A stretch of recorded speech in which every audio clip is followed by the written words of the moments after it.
حضور اکرم صلی اللہ علیہ وآلہ وسلم نے فرمایا، جب مومن کی موت کا وقت ہوتا ہے تو ایک فرشتہ اچھی صورت میں خوشبودار مہک کے ساتھ آتا ہے۔ وہ روح قبض کرنے کے بعد بیٹھ جاتا ہے۔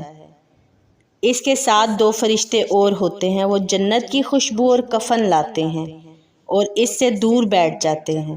جب مالک الموت روح نکالتا ہے تو دونوں فرشتے اس روح کو لے لیتے ہیں، جنت کی خوشبو لگا کر کفن میں رکھ کر جنت کی طرف لے جاتے ہیں۔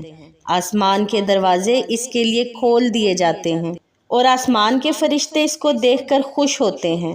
وہ اس کا اچھا نام لے کر پوچھتے ہیں کہ کس کی روح ہے، اور ان کو بتایا جاتا ہے کہ یہ فلاں بن فلاں کی روح ہے۔